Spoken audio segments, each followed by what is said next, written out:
I just wanted to go back to the Holyfield fight. Did you have strep throat during that fight? Yeah, man, I found him sick with 104 degrees fever. Yes, that's correct. They actually didn't want me to fight, but I was such in great shape. I mean, it was a risk, for my life.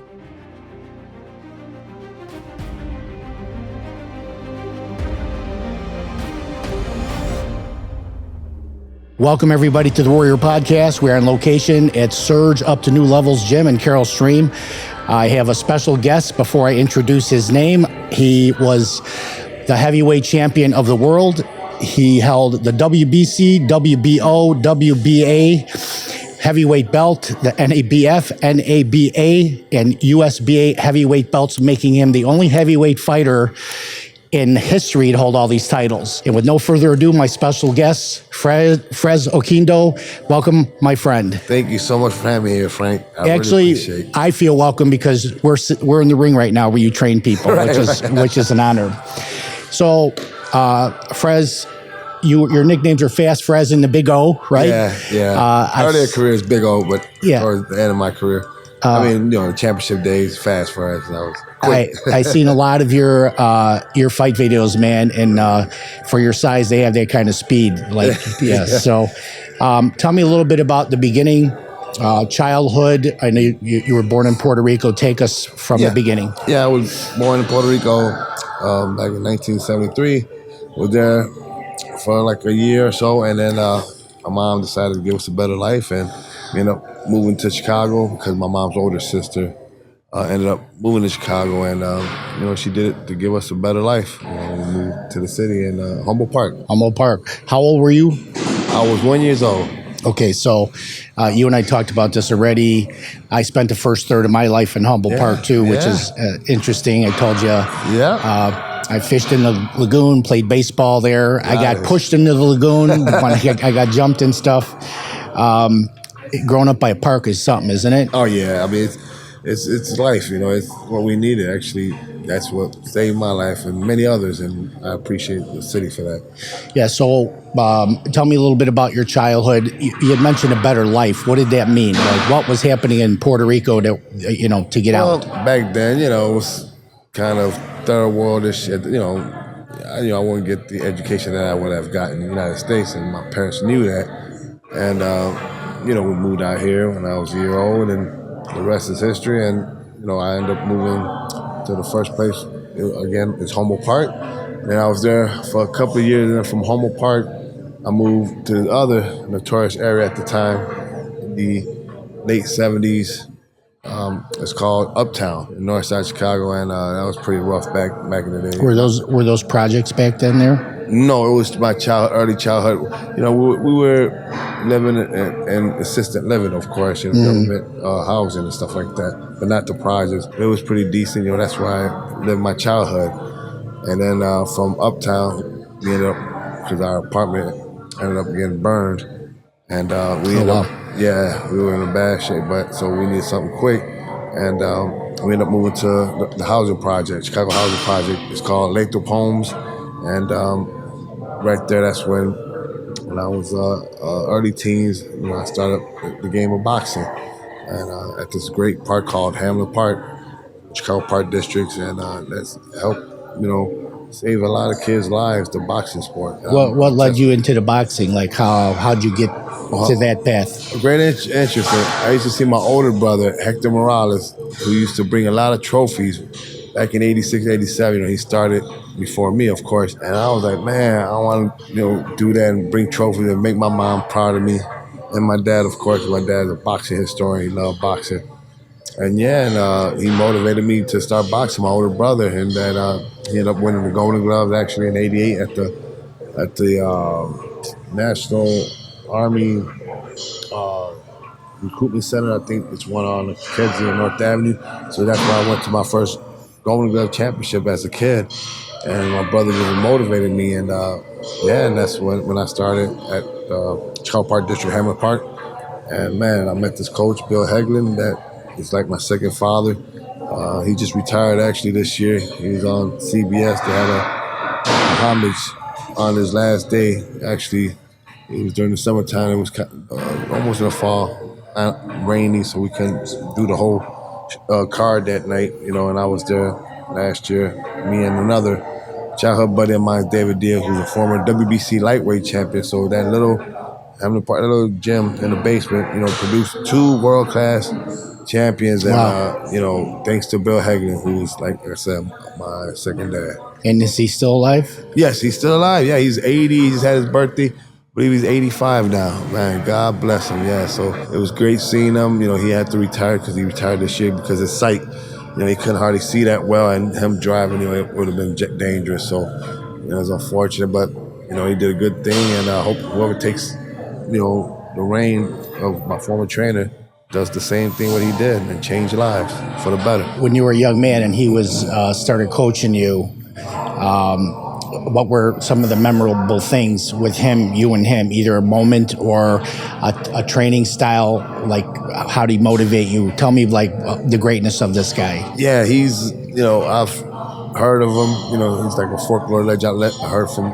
other people about my coach that I never knew, that he was a very good coach. He had several Golden Gloves champs at the time. And again, I just finished moving to the Chicago Housing Project, Lathrop Homes, which is in the Lakeview area. And, it was just like down the street from Hamlet Park.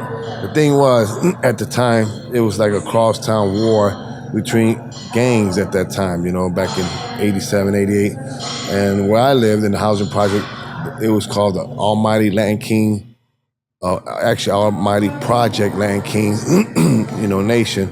And they were having a war against the Deuces, the insane Deuces, who their area was at Hamlet Park by the Park District.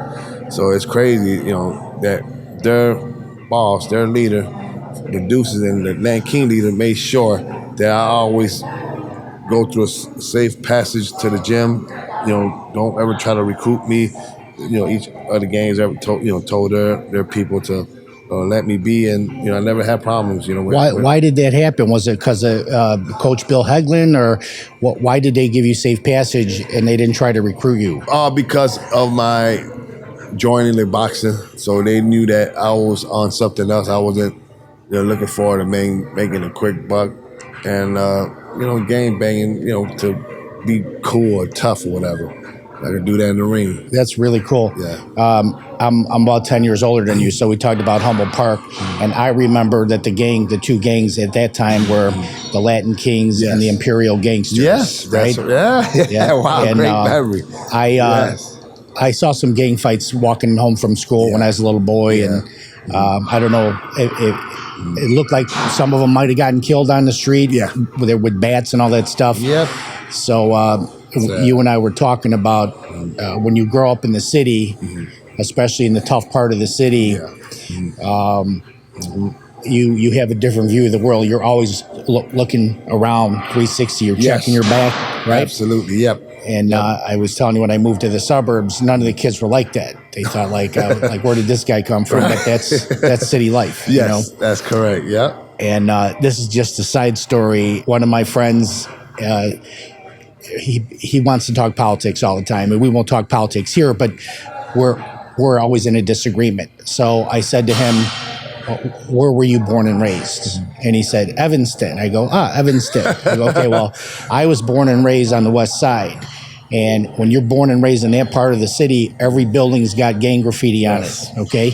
When you grow up in that part of the city, you get conned right out of the womb because 100%. That's where the con men live and thrive, right? And it gets to the point where you've been conned so many times, you could close your eyes and ears and you could smell the con, right? 100%. And they're happening all around us all the time. And I'm pretty sure you in Evanston never got conned one time, no right? clue. They're clueless. They're naive, unfortunately. They don't know, Yeah, awesome. Okay, so Bill Hagelin was your coach. Yes.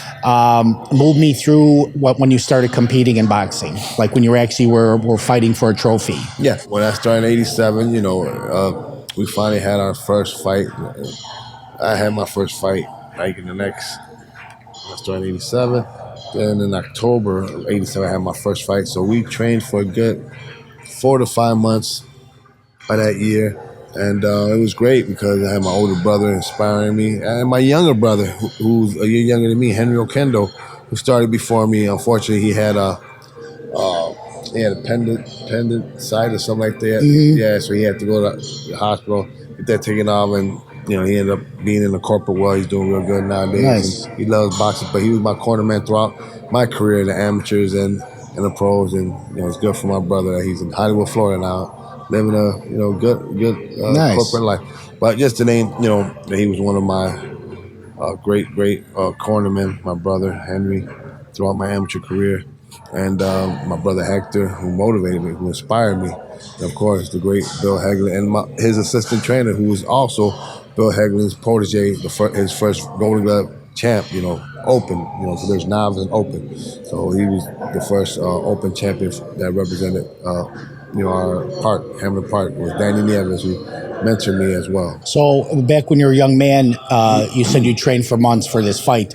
What was a typical training session like back then when you were a young man? Yeah, back then, it was a great time. After we finish training, when we'll start doing our shadow boxing. Our trainer Bill Hagelin, he's old school, so he's always talking about the old Rocky Marciano, the Muhammad Ali's, the Sugar Ray Leonard, the Marvelous Marvin Hagler, and that's what motivated me to start fighting. Watching those two fights back in '87, believe it or not, the Sugar Ray versus Marvelous Marvin Hagler, and it's interesting that my coach always showed us the basics. Start old school, movement, side to side, shadow box. After we do the shadow box, we start, we start with jump ropers. We do 3 or 4 rounds jump rope.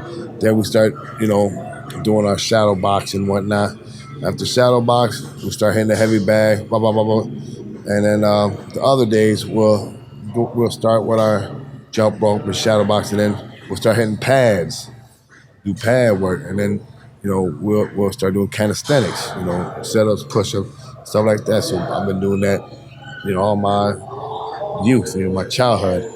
So that was a great foundation that built me to, where I'm at today. But speaking of, my beginnings. Yeah, so that's I did fight training too, not like you, but more mixed martial arts. Oh, okay, and cool. the guy who holds the pads, yeah, that guy, that's the master, right? Because the better he is, the more Yep. he gets you moving, right? Yep. And he's watching your footwork and critiquing you. Yep. And that's art form. And you take a beating when you're holding the pads too, right? Oh, like, yeah. Yeah. So you get a little sweat going, yeah. Yeah. So all right. So you were doing all this training, and then your first fight was what? Was it a Golden Gloves fight? No, or? it was a Chicago Park District fight at Hamlin Park. That's where I had my debut in 1987 October. Actually, the newspaper back then, it was called the Booster newspaper, neighborhood newspaper, which I came out on the front page of the sport page. Oh, wow. It was Do you still have that article man, or it's no? somewhere in the house. I gotta look for it. Yes, because that's gotta be part of my, documentary whenever that happens. But I look forward to doing a documentary on my life and career. But yes, it was the Booster magazine, which is located in the Lakeview area, Lincoln Park, uptown area. So it pretty much did stories for all the upcoming, youth that's doing positive stuff. And I'll never forget seeing that picture. So you obviously won the fight, right? Yes, of course, my first amateur fight. But it's crazy because my dad, he got arrested, so he ended up, always, telling people, oh yeah, my son, you got a good job on that. But when he first started, he used to hit those guys like a hammer, throwing like a hammer, bam. It's interesting because I did. And I was like, chopping them down. Yeah, that's cool. Did you ever see Bob Sapp? Yes, that dude. That guy's so big, he would hit people like that too. Yeah, exactly. Like the caveman. How's he doing nowadays, Bob? You know what? I don't know. He was like a hero in Japan. The Japanese loved him. So big time. I remember that. They would even cheat a little bit on his behalf. right. So you get that victory. Yeah. So we're going to get to that too. So then you started doing amateur fights, yes, right? And then every other and then I have the following year I did the Chicago Park District Citywide Championships. So my first one was back in 1988. And how much are you weighing at this time? Oh, this time I was like, super welterweight, junior middleweight. Yeah, so I was like 140. Damn, so you hadn't filled out or nothing? No. You must have been fast as lightning, though. Oh, yeah. So it's crazy because I'm looking for some tapes, and I think I found some tapes of me back then, and I like to also put them in my videography and put it on my social media, which lot of my students are looking forward to seeing that. But yeah, that was at that time when I was 13, 14, 15. Yeah, I was like 150, 49, 50s, to something like that. Yep, junior middleweight, I think.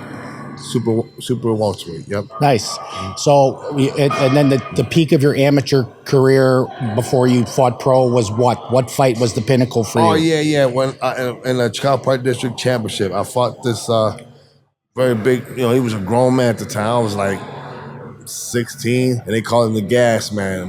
My trainer tells this to everybody to this day. My coach Bill Hagan, that's one of his favorite moments in his coaching career. He tells everybody because this guy was favorite. He was strong, grown man strength. He's fighting a little skinny 16-year-old. I was scared shit, but I was like, man, once that bell ring, fear, all that just leaves. I mean, I was terrified. And yeah, that was one of my greatest performances at that time. When I was up and coming as a junior Olympian. Novice, or you could say. And yeah, a lot of people thought I won that fight. I even thought I won the fight, so they gave it to him a split decision. But that fight pretty much built my confidence, made me realize that I am a fighter. I can fight.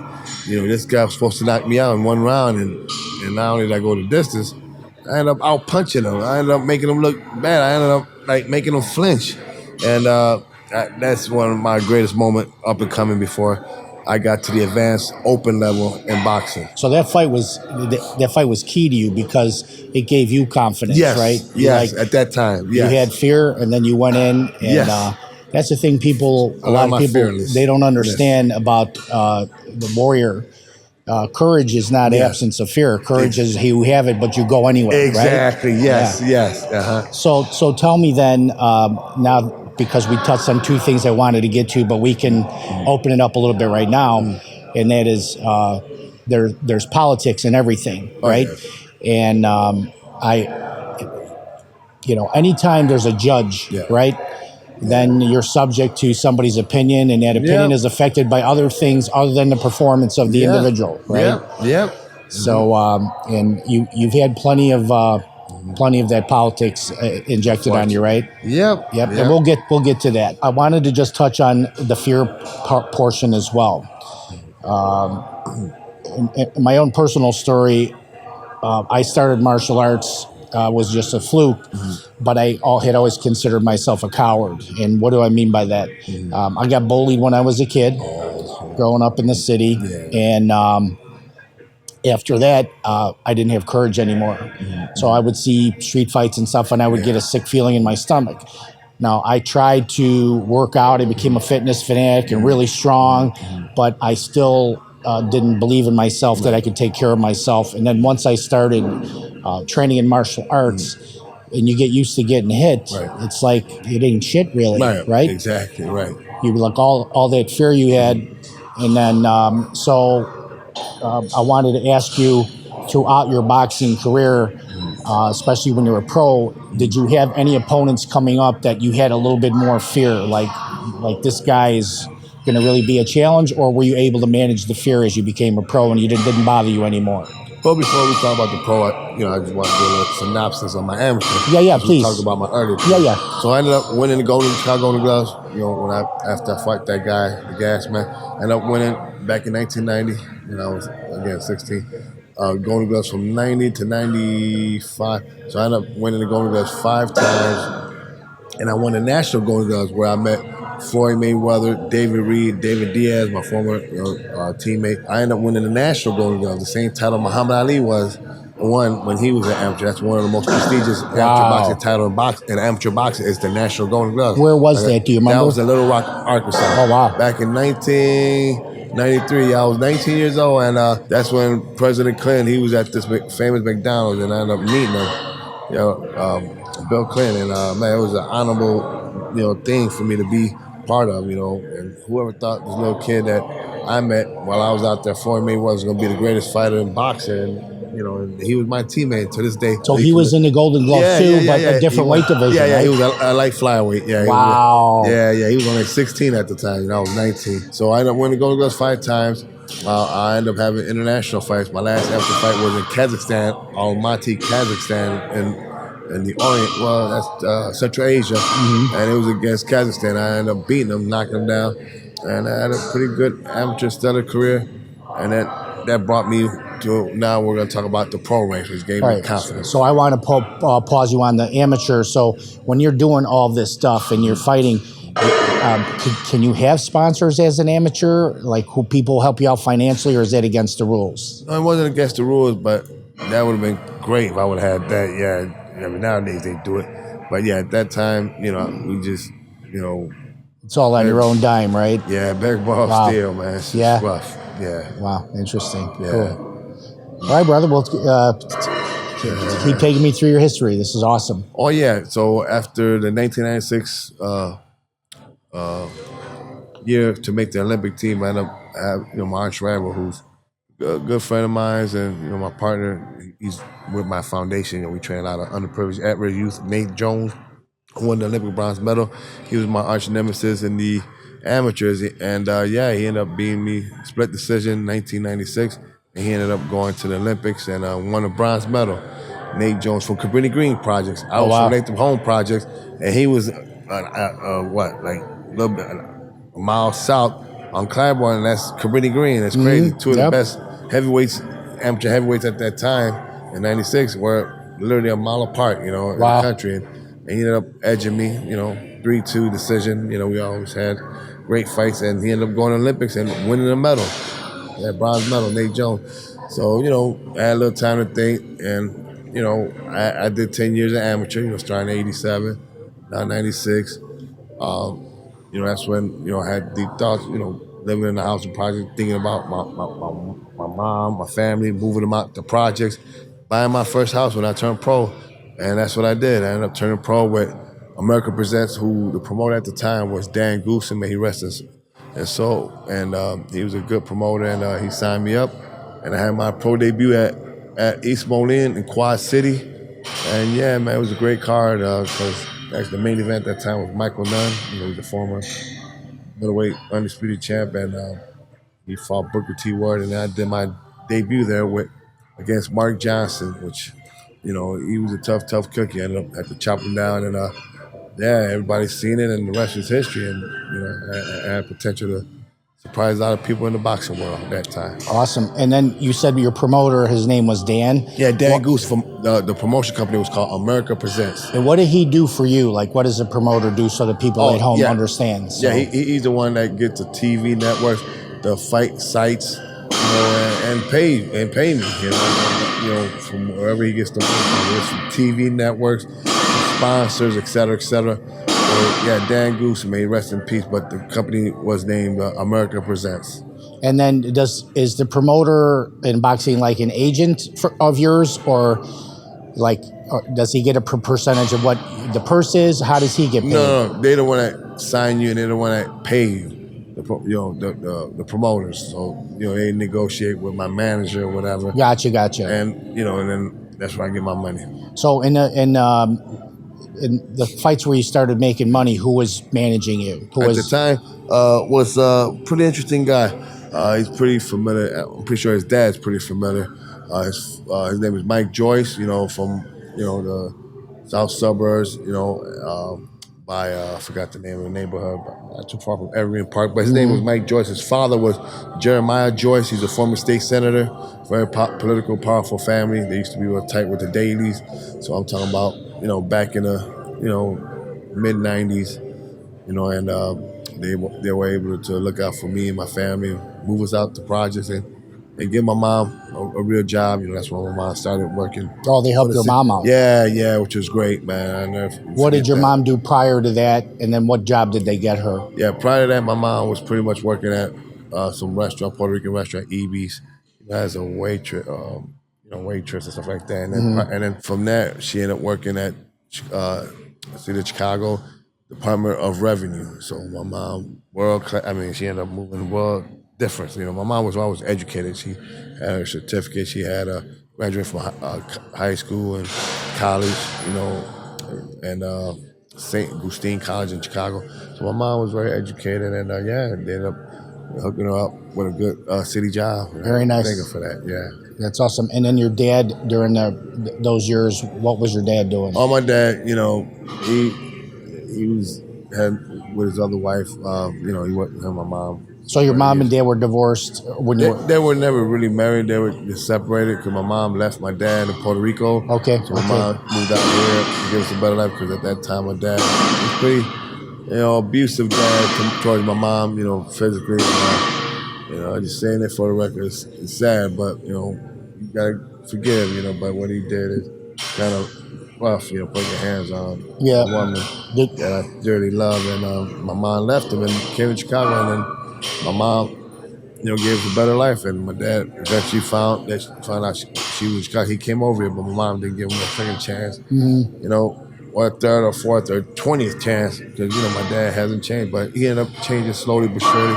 I ended up remarrying again and having other, I have other siblings and stuff. And we always kept a good relation. My mom made sure that even though they had their little history, whatever, but that's so you did have a relationship with your dad. Yes, it's a real good that's one. Cool. Yeah. If your mother didn't demonize your dad to you guys, that's a good thing. Right, exactly. Because my dad left when I was a baby, and my mother never said a bad thing about him. She always said, your dad's a nice man, and someday you'll get to meet him. Wow. I think it's bad when parents, when they demonize the other parents. Yeah. You know what I mean? Yeah. Yep. I agree. Yeah. So your mom did good. Your Thank mom, we could do a whole story on her. Couldn't we? Yeah. Oh, my mom, she's the reason why I'm here. Yeah. Is your mom still with us? Or? Yeah. She's doing real good. Actually, she lives in Bloomingdale. She's down the street, not that too far from us. And doing great, man. Yeah. Very healthy, razor sharp, mental sharp. And how old is she? My mom now is, I think, 77, 78. And she's still razor sharp. Nice. Razor sharp. Nice. I bet she can cook up a storm, too. Oh, man, not only that. My mom pretty much taught me for the healthy wonders, the vitamins and stuff like that. My mom's always been intertwined and holistic, medication and stuff like that. Natural stuff, and now that's what I've been on all my life. That's very cool. I'm good for my age. You had a good base, my friend. You know what I mean? Thank you, brother.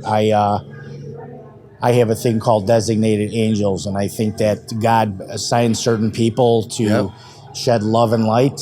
Yeah. And it sounds like your mother was probably one of them. Yeah. Yeah. Oh, yes, absolutely. Very cool. All right, so now you had your first pro fight, right?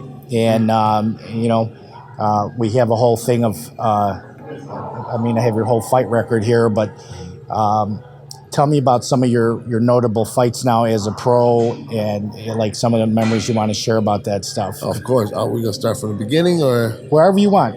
Yeah, we can start from the beginning. Mark Johnson, he was a tough opponent. Actually, he was my first pro fight. And that's the one where I had at Quad City and East Moline. Yeah, and he was a tough opponent. It took me 3-4 hard rounds to chop him down. Ended up knocking him out eventually. And it was my first pro fight. I had my family, my mom, my brothers, were attending at that fight. And my trainer at the time was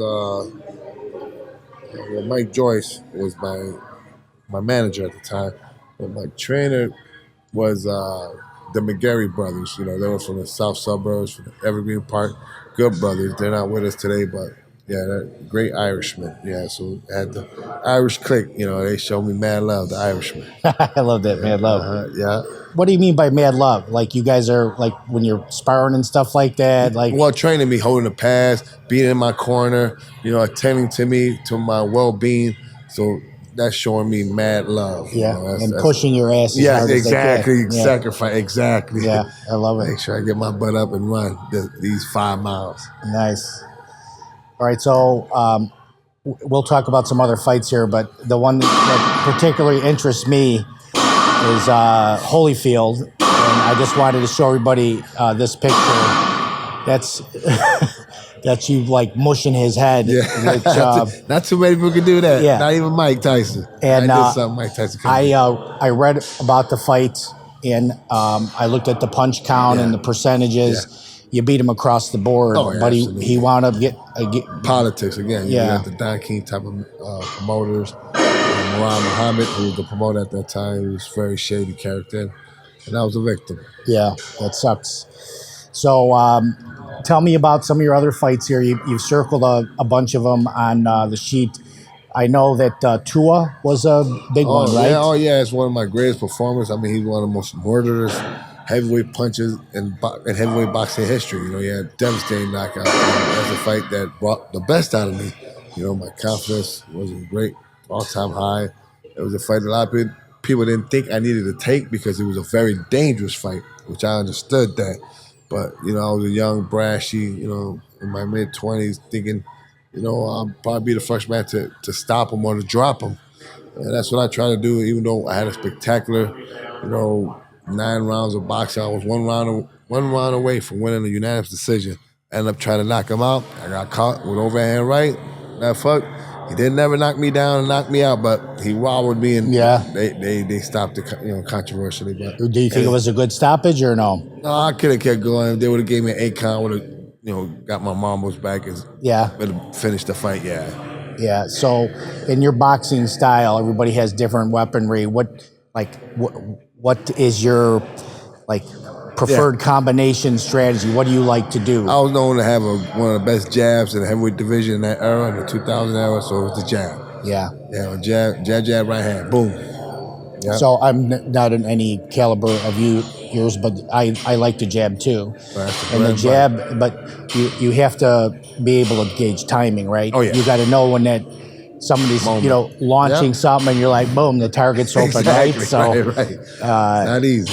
Yeah, that's awesome. So Tua was a good fight, and then did you have fear going into that fight? Oh, big time. Yeah. You know, a lot of stuff goes in your mind. That's a sport. That's an MMA, basketball, football. Everybody, you know, if you don't go in there with fear, there's something wrong. Yeah, that's not a lie. Yeah, we all go in there with fear.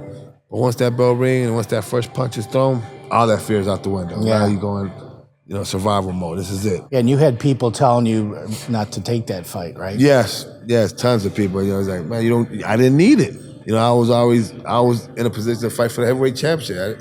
You know, but you know, me being a young brashy, you know, project, you know, dude, you know, growing up in the hardship, I figured, hey, I've been there, I survived that. What's the difference? You know, young brashy, you know, it happens. You learn. That was a learning lesson.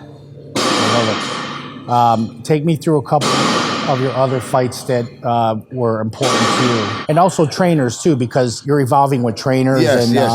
Tell us about So during that time, you know, my first part of the time, you know, I was with the Irish, you know, at my pro debut.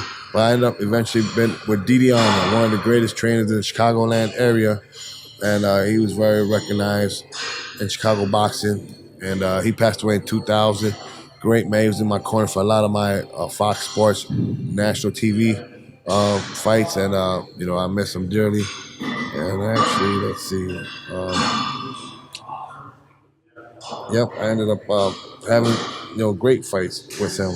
You know, I fought this kid. You know, to this day we speak. You know, we're friends. You know, boxing, you know, makes it close. Ramen Green, who beat me in the amateurs, and you know, I ended up having my rematch in the pros. You know, I think it was like my fourth pro fight. Yeah, my fourth pro fight, and I ended up avenging my amateur loss, knocking him out. Nice. In the fourth round, and then you know, there's other heavyweight, you know, journeyman, tough guy. I fought him at Florida. Wesley Bigfoot Martin, you know, the guy. He was very slick, you know, and you know, he kept running from me. You know, this guy. You know, once I heard him, he was just running, trying to survive. But I ended up knocking him out. And then one of my biggest upset during my early part of the career, who once again, D.D. Armour was my trainer, was Duncan Duckworth. He's the 1996 Olympic bronze medalist from Nigeria. You know, he was favored to knock me out. He was like 15-0 with 15 first round knockouts, and I was the first one not only to, you know, go more than 2-3 rounds with him, but in round 6 I knocked him down twice, and history was made. I ended up dropping him, and then another one. May God bless his soul, is not here with us. Everett Bigfoot Martin. He was tough. I fought him back in the 90s and late 90s. You know, when I was up and coming, and he ended up, you know, fighting a lot of durable fighters. A guy who's known to have a good chin, so I ended up knocking him down. I did something that a lot of top fighters couldn't do, knock him down, and I did that. And that's how I proved my power, you know, with Everett Bigfoot Martin. May he rest in peace. And another one after that, I fought Bradley Roan. You know, he's not here with us today. He passed away. And remember, these guys were older than me. I was young, up and coming, but they were tough. They, test ran and everything. Yeah, I ended up knocking them out, in a couple of rounds. Actually, in the last round, round 6, I believe. Tough Let me fight. ask you about the good chin thing here, because sometimes fighters, their techniques, they're not the best technicians, but they got a rock head, right? And that keeps them in the game. Yeah, big. That to me is the scariest guy. Oh man, dangerous. Yeah, and that's why every big foot Martin. That's what he was known for. He fought like Lennox Lewis ever. He went the distance with everybody. Because he could take a pounding, He could right? take a pounding, yeah. That's the Rocky Balboa, right? I mean, yeah. But I knocked him down. Yeah. I made him roll over. Yes, that's rare, and I was able to do it. that's awesome. I read a little bit about a fight you had in Russia where Chechnya, yeah. you Grozny, Chechnya, yeah. you got robbed or something. What happened with that one? That's a fight that back in 2014 in Grozny, Chechnya, they call him a warlord. Kadyrov, he's the warlord. He's the president, I guess. And he treated me real nice. Guys, they showed me man love. But it was one of my greatest performances once again for the World Heavyweight Championship. And it was bad for boxing because even the judges were kind of scared for their lives because it was Chechnya, it's like kind of third world, and they ended up giving it to him by a split decision. And when it's a split decision in a country like that, I really want to get robbed like that. So I was praying for the rematch. We're supposed to have a rematch, but the guy was after that fight didn't want no part of me. He ended up retiring. So he ended up retiring. So I was supposed to fight for the title in Vegas with several other opponents, but the sanctioning bodies, the World Boxing Association, which today I'm in a legal dispute with them, actually in the process to getting justice, because they ended up taking my heavyweight championship inspiration away, by not giving me my just due fight, because I signed a contract to get a rematch. The guy retired, and there was other opponents that they put ahead of me, and here I am, years later, in the process of, getting justice, against this sanctioning body. So yeah, man, that was one of my greatest performers. A guy that was tough, who was favored to beat me, and probably stopped me, and ended up doing something that people were shocked. I ended up surprising them, beating them 12 rounds, and another robbery. So the lawsuit is about you should have been given a shot. Yeah, the World right? and they paid. They didn't pay me. And you can Google it. You'll see it. You'll see the big story about it. They didn't pay me. They didn't want to, get my rematch. I had to take them to court. That's why to this day, now the WBA, the sanctioning body, is the one that should have did the right thing, gave me my championship fight, and they didn't. Yeah, that's how long has that been going on? Oh man, over a decade now. Yeah, you think you're gonna make it? I love to do something. I'm still in good health. I drink my vitamins. I don't drink or smoke. I'm always in good health. Run my 5 miles every Sunday. Throughout the week, I run my 3-4 miles. So I'm a health junkie. That's my life. Awesome. Tell me about, and we'll get back to some fight stuff too. Tell me about family life. Oh man, it's been great. I got a beautiful wife. Stacy, who's been with me since my beginnings in boxing, from the Golden Gloves now to the pro years. Wow, that long, huh? Yeah, so she's been taking all my mess. I mean, nothing's perfect. We had ups and downs. Of course. But we have beautiful kids. How many kids you got? 7 beautiful kids. Damn. And, they're doing great. My son Fres Jr. He graduated from Northern Illinois University, and man, he's doing great now. He's in the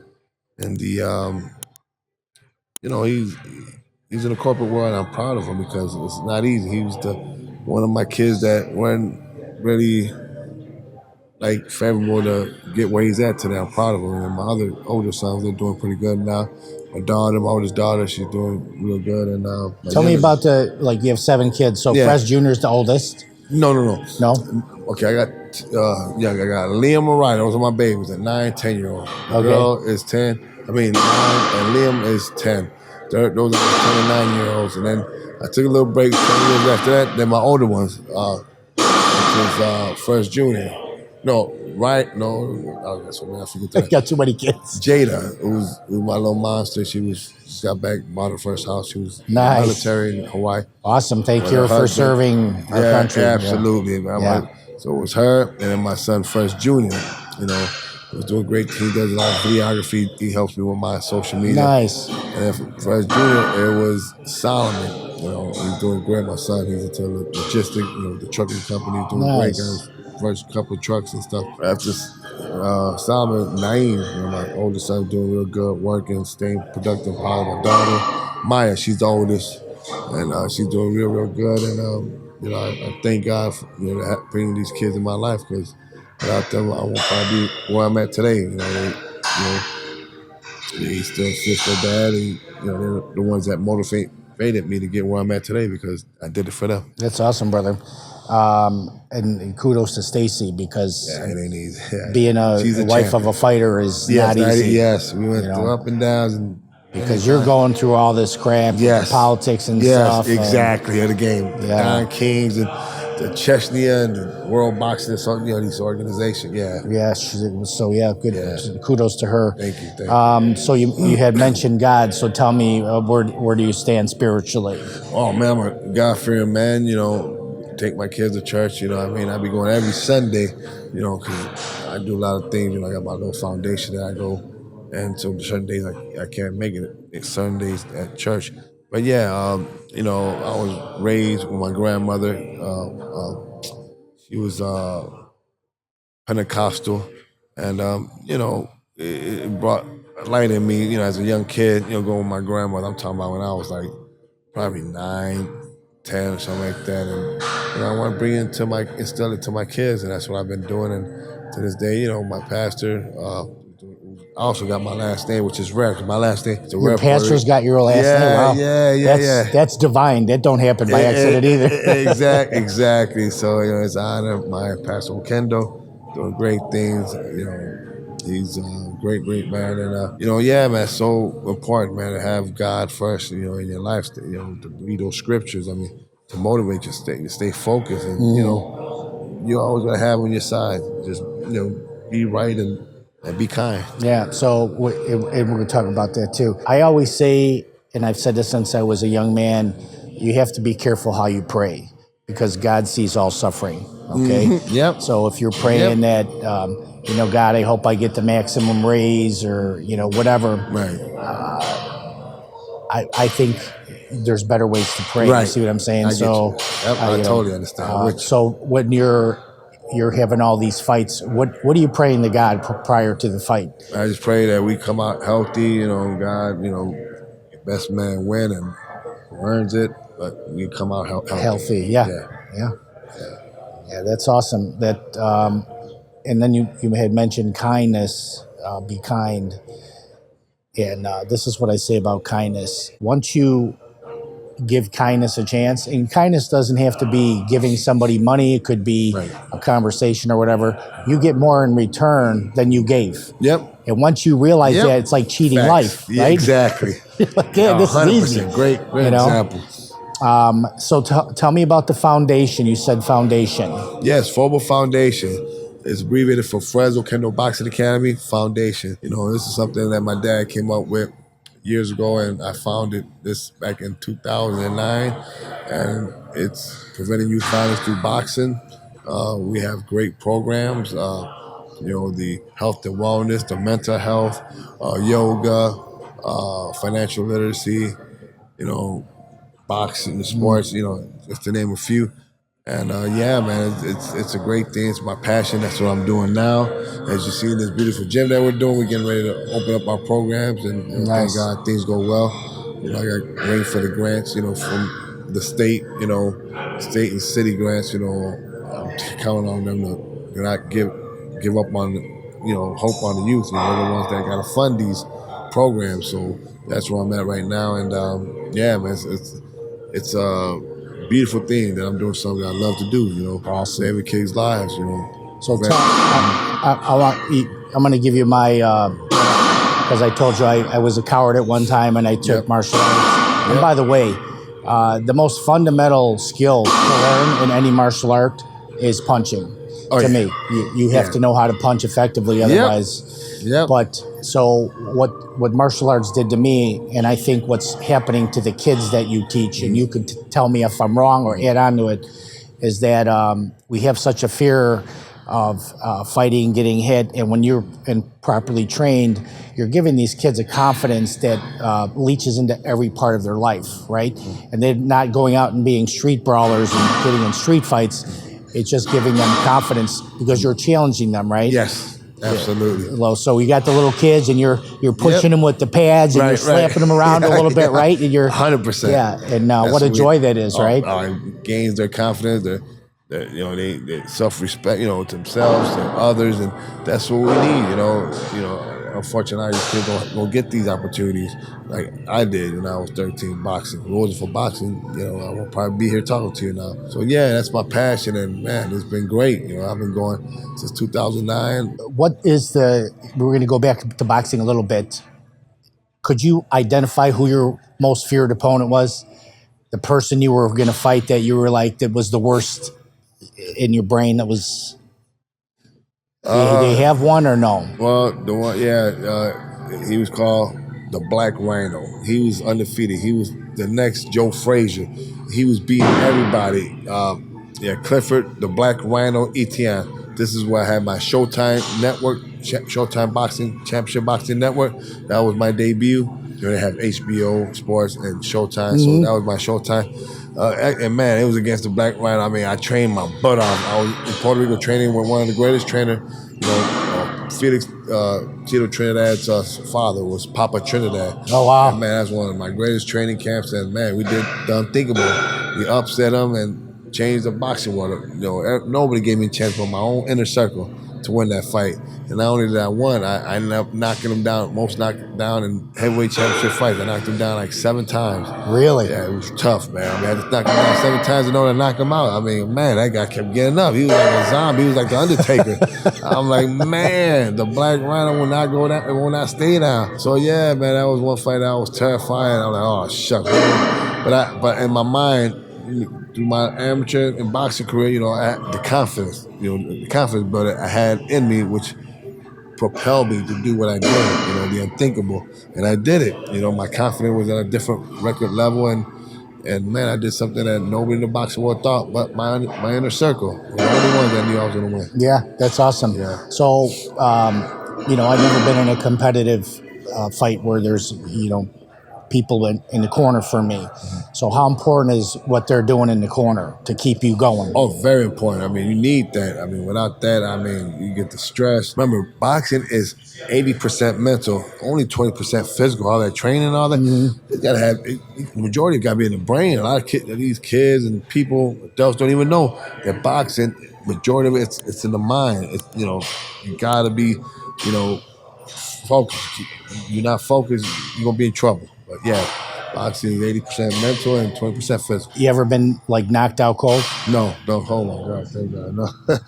You ever been knocked out with a body shot? Even in sparring? I've been hit and I felt it. Yes, actually I had a little blood. I had to pee a little blood. Yes, I pee a little blood. Yes. Because I've been knocked out with a body shot. Oh, it's really? way worse than a head knockout. Yes. Oh, it's excruciating pain. Yes. You drop to your knees and yes. it's you're done. And then even if you regain... that happened to me, you're right. Yeah, so even if you regain yourself and you get back up and you recuperate... Right. All you got to do is get tapped in that spot, you're done again, right? yeah. A lot of people don't know that. Oh, yeah, hit that spot, you're done. Yeah. That's so funny. So, what's the most beat up you ever got in a fight where, afterwards you were like hamburger meat? Yes. I got to say... And then you could say, I never really was. That's a fair answer, too. No, because this fight that I fought, the one I was telling you earlier, when I fought the Mike Tyson undercard, at the MGM Grand in Las Vegas, Nevada, Mike Tyson ended up knocking out the White Buffalo. It was like, wow, my childhood hero, and I'm fighting right after he knocked this guy out. So I was a swing bout, so I didn't fight before. I was, like the undercard bout. So I ended up fighting the 1996 Olympic bronze medalist, Duncan Duckworth, and that dude, remember, he was 15 first round knockouts or something like that. Wow. And I ended up not only going more rounds, but I did something that nobody didn't think I was going to do. But he hit me so hard, I had knots on my head. Holy cow. Yeah, so for me not to get knocked down or hurt, man, I thank God for that. Because, after the fight, Still got the picture in my wall. You know, I got a wall of Hall of Fame wall of my pictures, all my fight. Yeah, he gave me big old knots. It's like a big. Yeah, yes. But I weathered the storm, and now that you mentioned which fight do I remember? You know, got bruises and lumps and all that was that fight. Yeah, Which I awesome. won. So, who when you were watching boxing as you're rising and stuff, who were your main inspirations? What boxers did you really love and want to try and pattern after? Sugar Ray Leonard and the marvelous Marvin Hagler. Yeah. I'll never forget that fight inspired me. It's interesting because before that, my dad's hero and who he always mimicked me because I always had big hands as a little kid was Muhammad Ali. So Muhammad Ali was always mentioned in my house as a little kid, but I wasn't boxing then. But yeah, those are my heroes. Muhammad Ali, who I ended up meeting personally. You see him on my I saw the picture of you and him. Yeah. And man, I had the chance for him being at a couple of my fights and predicting I was going to fight. He was at that fight at the MGM Grand with Mike Tyson fought, and I fought the Olympic bronze medalist who was favored to knock me out. And Muhammad Ali pointed to me and told everybody, "This kid's gonna beat that, that cockstrong Nigerian." Nice. And he was right. Nice. I'm not a boxing expert, and I look at, but I like to watch it. Of course. Right. And when I watch Ali, for some reason, it doesn't look like he has a lot of power, and I don't know why. Because he's so smooth with his movements. You know what I'm saying? But when I watch Tyson looks like a bulldozer. Yeah. You know what I'm saying? Well, he's the power. Muhammad Ali's more of the accuracy, the volume of punches. Like you say, he's not a puncher, but the volume of punches and bunches, that's what made the difference. And that's what stopped fighters like Mike Tyson, the brawlers, the hard punchers. Like myself, I used to beat those type of fighters. Those type of styles were easier for me to dominate. I was mentioned at one time to fight Mike Tyson. I was hoping to, but they were saying, no, I'm too much like a Holyfield. My style would be too hard for Mike Tyson. So I was like, man, I was so close to fighting one of my heroes. Is it because your style is it's speed and tactics, yes, but you got the power too? Exactly. Right? Yep. So, once I wear you down, bam. The later rounds, I still get hit like a mule. Yep. Yeah, I love that. Yep. This is the back and forth of boxing.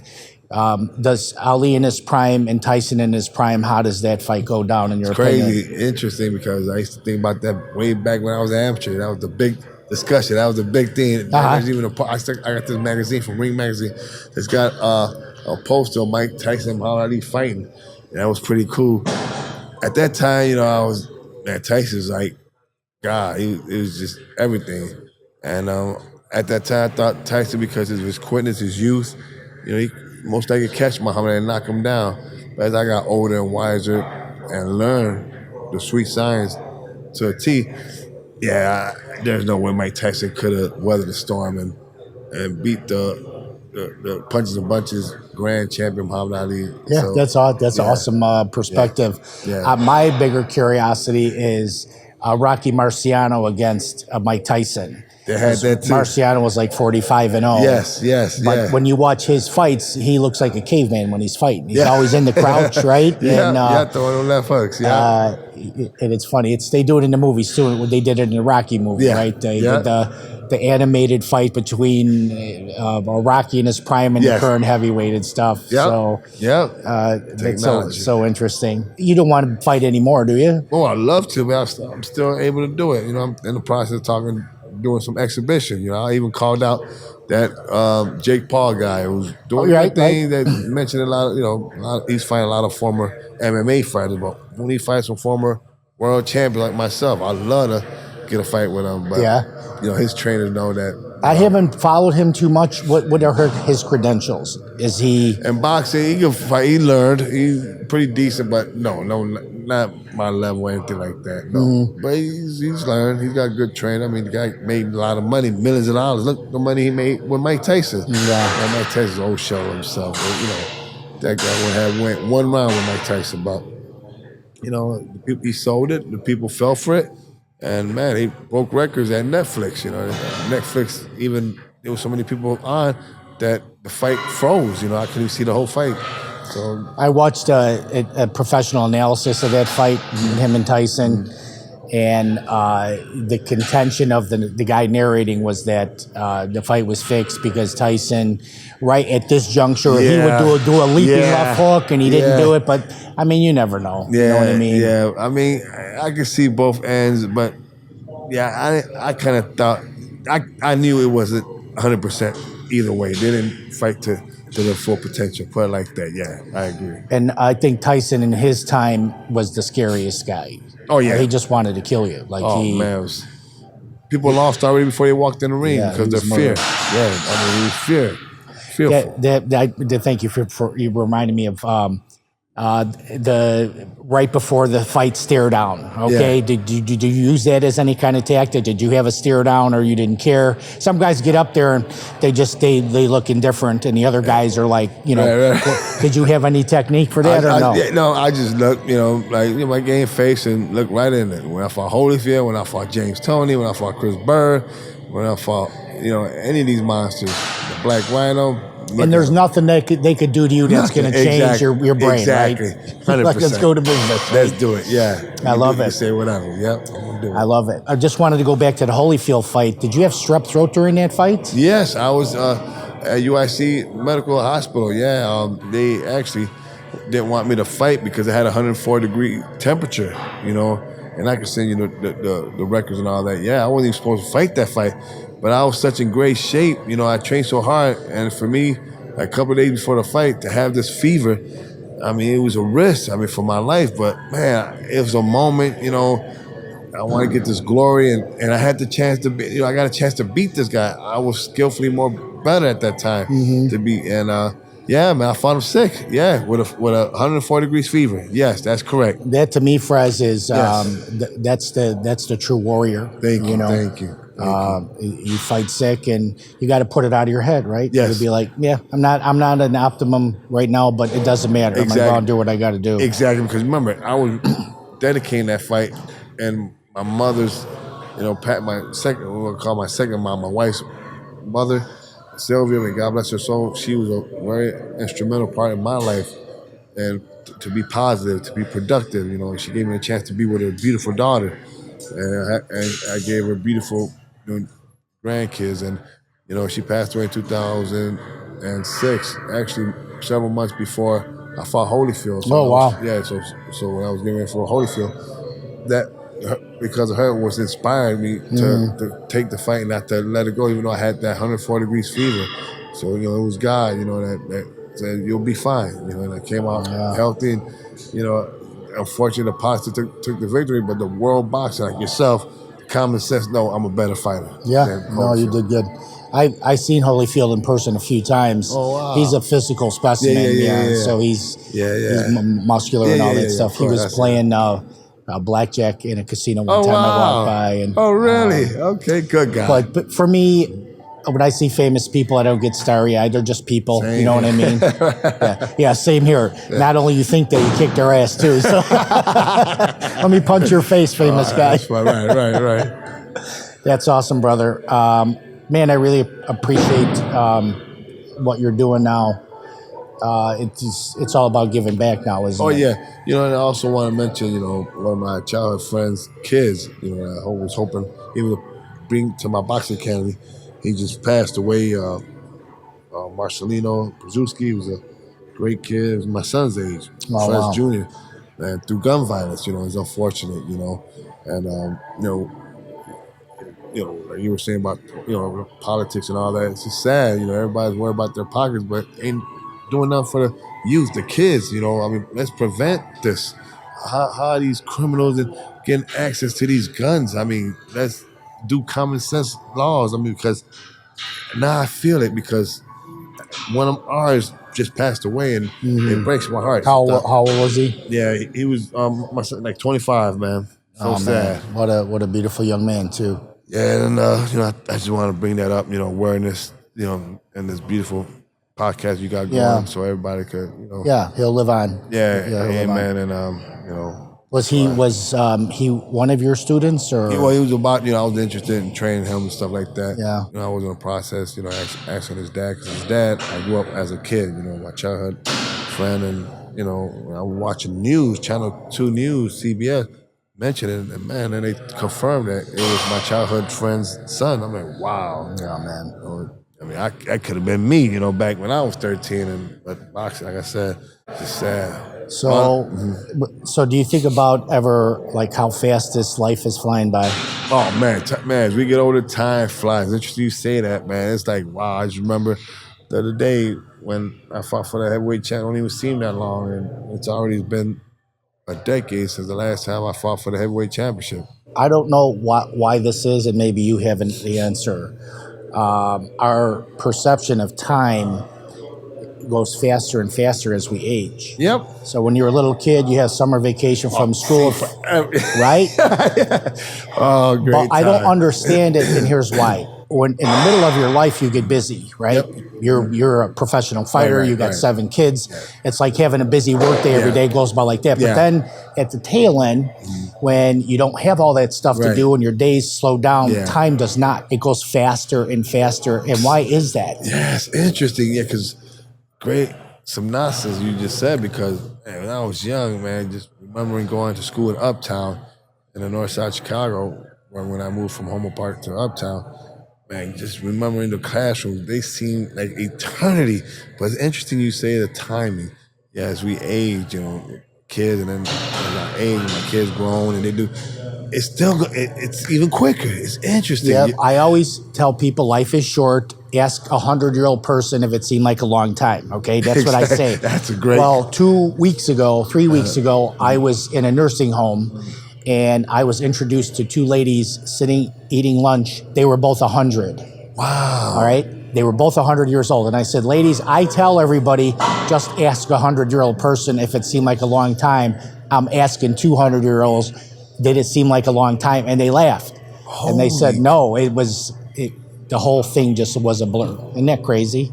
Wow. So, it's interesting. Yeah. Wow. So we got to, at least me, I try to live in the moment and embrace the now, you know what I mean? And make the minutes the best. Yeah. Which means, and we'll touch on this too, I'm a big advocate of being aware of my emotions, because if we don't manage our emotions and our emotions manage us, then we can be in a stress state. Oh, big right? time. It's a problem, yeah. And a lot of times when we, the people, we don't agree on things, a lot of times it's because one side is coming from emotions and the other side is coming from logic and intelligence. Yep. And I talk a lot about the warrior mindset and the warrior culture. And societies need everything, right? They need the warriors, and they also need the people who are very empathetic and have a lot of feelings. But in the warrior mentality, when you go in the ring, you might start out when the bell rings, you have a little fear, but as soon as the punches start flying, you're right into problem-solving mode. Yep. You're sizing it up. You're doing what you got to do. You see, and a lot of people aren't geared toward that. They're more from the emotional thing. And I think in politics, especially, I say this to some of my friends because they have hatred of somebody, right? Well, hatred to me is an emotion you don't have under control. Right. And if you have hatred, then it dilutes your intelligence. Yep. Do you agree with that? 100%. Yeah. 100%. 100%. What else you want to hit, my friend? What else haven't we hit? Well, I'm into health and wellness, and these are some of my new partners, and actually, you can check it out. Signal relief. Prevent, all these pains, as you get older, like me in the shoulder that had degenerative arthritis. Put this patch on, man. Nice. Ease the pain, the back, knees, elbow, whatever, know. Can I give you a 6-pack of those to go today? Or there you go. Right. Yeah, where can we get those? Oh, you get them on the Signal Relief. I do have a... Well, we can put it in in the comments. Yeah, exactly. Yeah. Is that something you can get on Amazon yet? Yes. Okay, perfect. Amazon. Yep. And awesome. I get all my proceeds go to my foundation. Oh, very cool. My percentage go to the foundation. Very cool. Thank you. All right, Big Fres. This is the big question. This is the question I like to finish with. On a scale of 1 to 10, 10 being the best, how happy and fulfilled are you in your life right now? Since I'm still going through trials and tribulations, unfortunately, with not only my sanctioning body, with the politics of my boxing career, there's still unfinished business. And And where I'm at the moment, I could have been a lot better, but the politics of boxing got me where I'm at today, And again, I love doing what I do, training, help prevent youth violence through boxing. This is my passion. But yeah, sometimes I feel like the love of my life is boxing. Kind of let me down, the organizations, the management, the politics, certain individuals, and right now, I'm happy because my family, we're still united, we're still strong. Mm-hmm. So that bond is what keep me strong mentally. Remember, I came from the mud. I came from third world structure, and here I am. You were born into a battle zone, my friend. Yes, and here I am. It made me who I am, a warrior, like you said, and mind over matter. And we're not perfect, but I'm happy. I got my family, I got my wife, I got my kids, I got a beautiful house. I'm living, pretty decent. But again, boxing, sometimes I feel like it has let me down because of certain politics. But we're gonna overcome that. Other than that, I'm in good spirits. Yeah, good. Well, you've overcome a lot of the politics, though. Yeah, exactly. Yes, right? yes. They put you in the politics put you in the ring against Tua, right? Right. He'll walk over this guy, and all of a sudden, like, damn it, that didn't go the way we wanted it to go. Right? Perfect example. That's how my career has been. Yeah, that's awesome.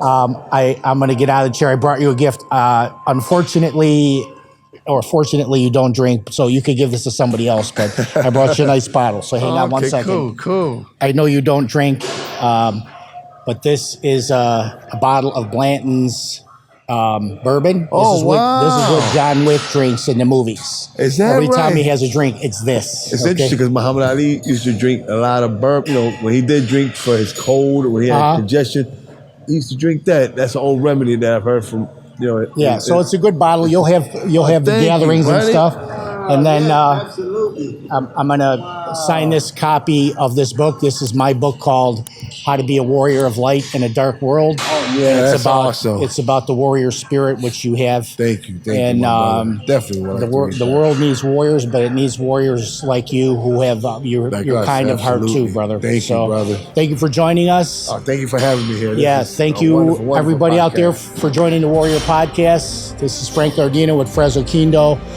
Remember, guys, there's a warrior inside us all. Take care of everybody.